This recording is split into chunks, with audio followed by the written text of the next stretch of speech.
Yo la famille, je vous souhaite la bienvenue sur ma chaîne. Brief FCB les gars. Cette vidéo aujourd'hui, ça va être un petit tour d'horizon sur les rumeurs un peu mercato qu'on peut voir ces derniers jours pour le Barça et mon opinion là-dessus. Cette vidéo va peut-être être plus courte, peut-être, je sais pas combien de temps elle va faire, mais elle va être un format un peu plus amusant. Comment on peut réagir un peu aux rumeurs et tout. Donc, premièrement, j'ai cru voir que le Barça était intéressé pour le profil de Sorloth pour, pour venir prendre en tant que neuf. Et j'ai envie de dire, par simple amour-propre, par dignité et par logique pure, c'est un gros non pour ce joueur, les gars. Je sais pas si vous êtes traumatisé comme moi de ce gars, mais si ce n'est pas lui, je pense que dans les dernières années, c'est un des joueurs qui a fait le plus mal au Barça. Donc c'est pas vrai que le Barça va se rabaisser à se dire que on va aller prendre celui qui nous traumatise comme ça, on va avoir des armes. Non, non, non, les gars. C'est pas comme ça qu'on fonctionne. C'est pas comme ça qu'il faut fonctionner dans la vie. Il faut faire avec ses armes et il faut aller vaincre ses ennemis. Il faut pas aller prendre l'ennemi pour essayer de gagner, affaiblir l'ennemi. Non. Et ça, c'est un seul des arguments. Le deuxième, c'est que Sorloth n'est pas non plus un joueur qui terrorise les défenses adverses. Il terrorise le Barça, les gars. Mais c'est pas un joueur qui step up dans les gros matchs nécessairement. C'est pas un joueur qui met de grosses stats en Liga. Oui, il fait ses chiffres, mais c'est pas un joueur dangereux. Il nous fait du mal à nous, c'est tout. Donc, faut pas se faire matrixer par ce qu'il nous fait et croire qu'il va être comme ça face aux autres défenses. On va voir son vrai niveau se révéler, on risque de le regretter. C'est un peu un joueur qui a des pieds pas cassés, mais c'est pas le type de joueur qui va être au Barça, les gars. Les joueurs à la Haaland, à la Sorloth, à la Gyökeres et tout, c'est pas des profils du Barça. C'est vrai qu'à Haaland, il peut venir au Barça parce que lui, il est stratosphérique. Mais ce profil-là est pas nécessairement ce qu'on a besoin. En fait, c'est pas ce qu'on a besoin. C'est pas un joueur qui a nécessairement aussi prouvé en Europe ou dans les grands matchs. Donc, qu'est-ce qu'il va avoir avec nous? La deuxième rumeur, les gars, ce que j'ai cru voir aussi, les insiders me disent que un accord personnel est déjà achieved avec Bastoni, son entourage, le Barça.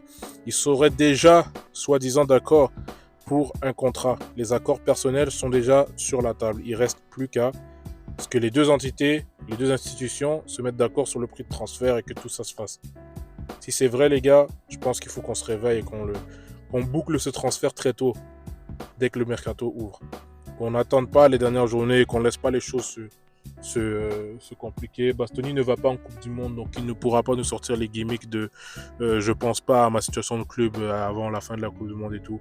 Il va pouvoir y penser bien tranquillement de chez lui en regardant la Coupe du Monde à la télé. Donc il faudra qu'on boucle ça très vite si ces informations s'avèrent véridiques. Ensuite, il n'y a pas eu de rumeurs ou quoi, mais je voulais parler de Julian Alvarez, juste pour rementionner que, selon moi, c'est un achat nécessaire. C'est pas juste des rumeurs ou une cible et tout, c'est nécessaire. Il faut y aller. Il faut aller prendre Julian Alvarez coûte que coûte, parce que je vois pas d'autres attaquants qui fitteraient mieux le système du Barça que lui.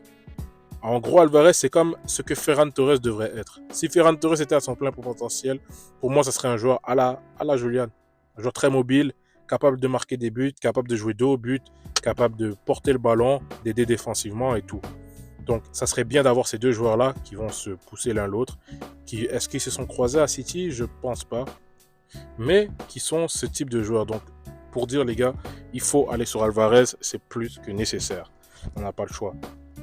Ensuite, les gars, j'ai pu voir aussi, les insiders m'ont dit que le Barça considérait l'option Muriqi. Muriqui, le vice-Pichichi de Liga en ce moment, qui a tout récemment battu le record de Samuel Eto'o en tant que meilleur buteur de l'histoire du club de Majorque et qui fait une très grande saison, qui a achevé le Real Madrid il n'y a pas très longtemps et tout, et qui fait du mal en Liga. Il nous fait du mal à nous aussi, il dérange beaucoup. C'est quand même très impressionnant de voir qu'il a, je crois, 19 buts. Il a 19 buts en Liga en jouant à Majorque. Donc une équipe qui ne va pas nécessairement se produire 25 000 occasions par match, mais il est décisif quand même. Et on voit les vidéos passées, les images passées de lui quand il était petit avec le maillot du Barça et tout, en mode c'est un fan et que ça serait bien qu'on l'amène au Barça. Les gars, soyons sérieux, j'ai envie de dire. Soyons sérieux. Respectons-nous, notamment. Même si c'est low cost, je ne vois pas l'intérêt d'aller prendre Muriqi pour plusieurs raisons. Il est très vieux, je ne sais pas où est-ce qu'on va le faire jouer.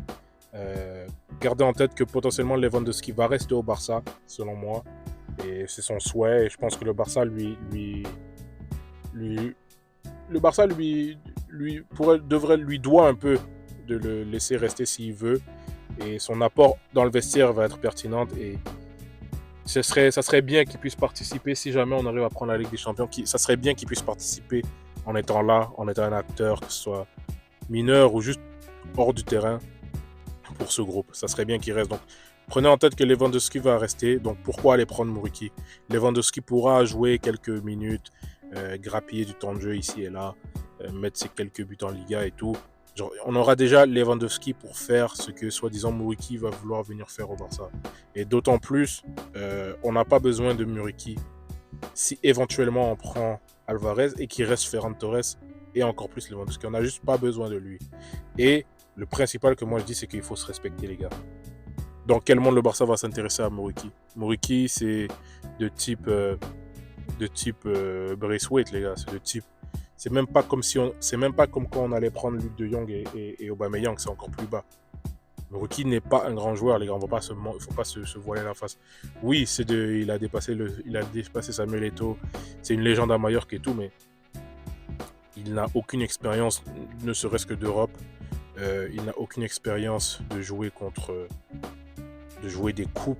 Il a rien. Donc, c'est juste non, les gars. Je sais pas. J'espère que cette info n'est pas officielle et que le Barça ne considère pas ça, mais il faut que le Barça se réveille et puis qu'on oublie ça très vite, les gars. Donc, moi, je vais terminer. Ça, c'est pas non plus une rumeur que j'ai vue, mais je vois des fans parler de ça. Depuis que Lewis Hall a eu un petit hype dans le match aller de Ligue des Champions et qu'on essaie de dire ouais, on a besoin de lui et tout, Baldé, c'est bon, on peut le vendre, on peut aller prendre Lewis Hall. Les gars, arrêtez avec les Anglais. Arrêtez avec les Anglais. Les Anglais n'ont pas leur place en dehors de l'Angleterre. Lewis Hall, il va finir à Liverpool. Il va finir à Manchester United au maximum. Il ne va jamais quitter l'Angleterre.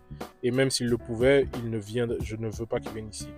Les Anglais n'ont pas leur place en dehors de l'Angleterre, même juste dans le jeu. C'est des gens qui... C'est pas pour faire de la discrimination, mais c'est des joueurs qui ne s'adaptent pas très bien et qui sont vraiment Premier League build. Je sais pas comment dire. Vous le voyez avec Rashford. C'est pas que Rashford est un mauvais joueur. C'est pas que Rashford n'a pas de talent. Mais vous voyez que c'est un joueur fait pour la Premier League et que en dehors de la Premier League, dans les championnats un peu exotiques pour eux, ils s'en sortent pas. Le seul qui a pu un peu le faire, c'est Bellingham. Et Bellingham, encore une fois, c'est un très très gros talent. Et même là, on le voit, lui, c'est un joueur très physique, c'est un joueur très à l'anglaise. Imaginez Bellingham en Première Ligue, comment il ferait du sale. Donc tout ça pour dire, Lewis Hall, vous arrêtez ça tout de suite. Je ne le veux pas au Barça. D'autant moins, on ne va pas aller vendre un joueur de la Masia qui est podium du Golden Boy et tout, pour un joueur qui a fait 2-3 bons matchs en Ligue des Champions à domicile. Donc on arrête ça tout de suite, les gars. Et bon, c'était un peu ça, pour un peu cette revue Mercato. Mon opinion sur les rumeurs qui courent sur les réseaux sociaux ces derniers temps en courant le Barça. Donc, dites-moi en commentaire comment vous avez trouvé ce nouveau format. Je risque de faire ça assez souvent dans cette phase de la saison où les matchs n'ont plus trop le même enjeu et pendant l'été on risque de faire ça peut-être chaque jour. Peut-être chaque jour on fera une petite rubrique. Mais dites-moi qu'est-ce que vous en pensez en commentaire. Et je vous dis à très vite. Je vous dis à bientôt, les gars. Et comme on le sait tous. Visca el Barça!